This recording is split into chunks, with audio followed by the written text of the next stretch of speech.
caves in the Dordogne region of southern France.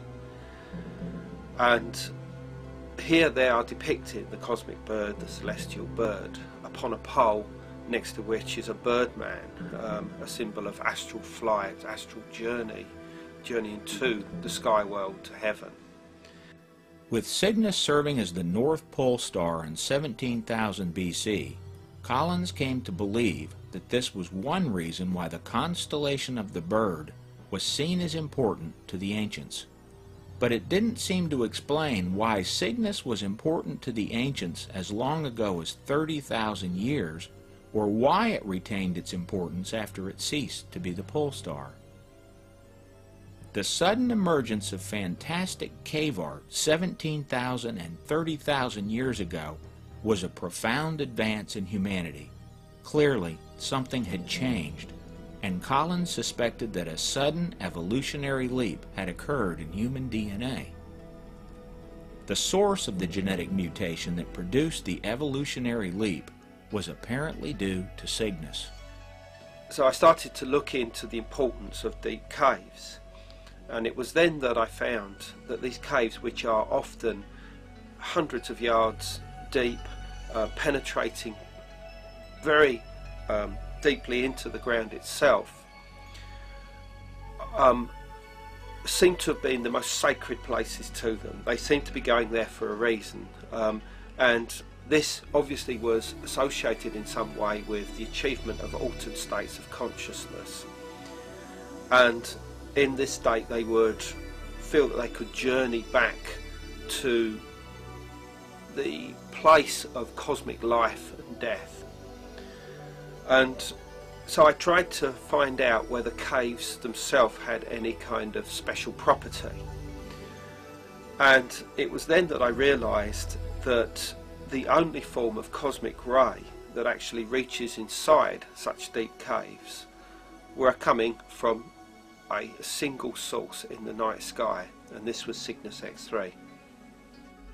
In the 1980s, underground particle detectors located at several spots around the world simultaneously recorded an unexpected and important discovery.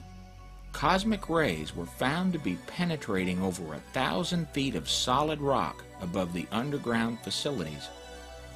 This was thought to be impossible, but equipment repeatedly picked up a unique signal from the decaying cosmic particles. The source was soon identified. It was Cygnus X3, a binary star system located in the Cygnus constellation, and the unique cosmic particles were dubbed cygnets, meaning children of the swan.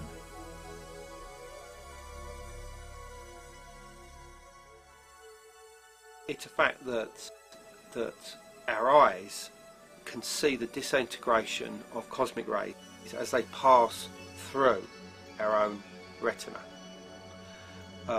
This will be seen in terms of a brief flash of light. Now, under normal circumstances we won't be aware of this, but in pitch dark you will be very much aware of this.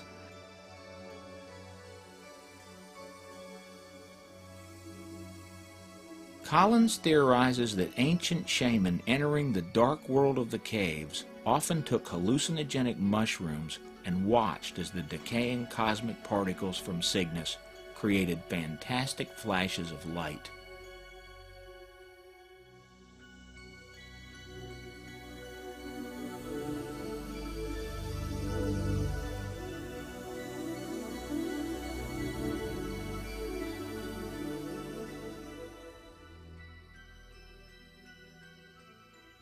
There was a reason why our earliest ancestors were going down into the deep caves, depicting Cygnus on the walls and performing their most sacred ceremonies, achieving their altered states of consciousness in the most deepest parts of those caves. There had to be a greater purpose for this as well, and it was almost by chance at this point that I came across information which showed me that cosmic rays reaching us from the Cygnus constellation more specifically a binary star, Cygnus X3, was so strong that they were penetrating down through hundreds of yards of rock into chambers where particle detection facilities had been set up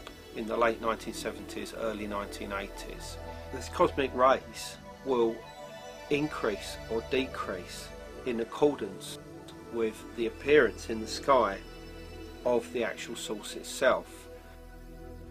In simple terms, Collins believes that ancient Shaman could perceive the effects of its decaying cosmic particles when Cygnus was above the horizon.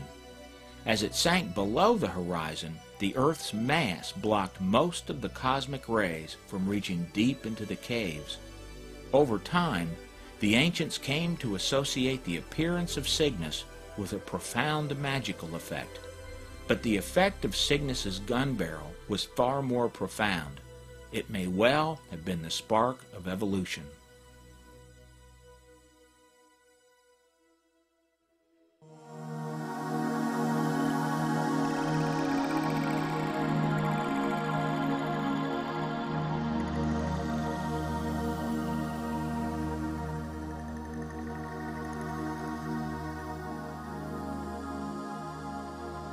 Binary systems like Cygnus X3 are made up of two specific components. One of them is a very large star, which is known as a Wolf-Rayet star, is in very close proximity to a star which has gone through the process of supernova and is now basically a dead star. And this dead star is either a neutron star or a black hole. It's not known specifically as yet which one it is, but both of these, and I suspect it probably is a neutron star, draw gas and particles from the larger companion and accrete it or steal it and form like rings of energy around the central core of the compact star, as it's known, either, as I say, a neutron star or a black hole. And the sucking in, the drawing in of this energy in some way, in a process that's still not properly understood, creates these enormous, these incredible jets of particles that shoot out in two directions, in opposite directions, along the axis of this compact star. And these are known as jets, or more specifically relativistic jets. And the word relativistic associates it with the idea that these jets, these particles, are shot out at close to the speed of light. And these have been photographed by space telescopes like Hubble, and they are quite spectacular. But normally they are only found outside of our own galaxy.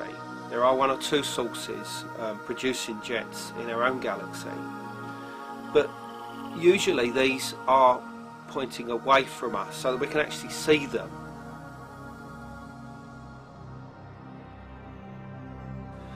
What's important about Cygnus X3 is that it's inside our own galaxy. It's only 30,000 light years away, which, although sounds like a long way away, is actually relatively close in astronomical terms. And one of its jets is pointing directly towards the Earth. These jets were like a cosmic gun barrel blasting the Earth with cosmic rays in a manner that apparently has been going on for anything up to 700,000 years. Human DNA is altered in several naturalistic ways, including by radiation, exposure to chemicals, and natural flaws in DNA replication. Specific genes can be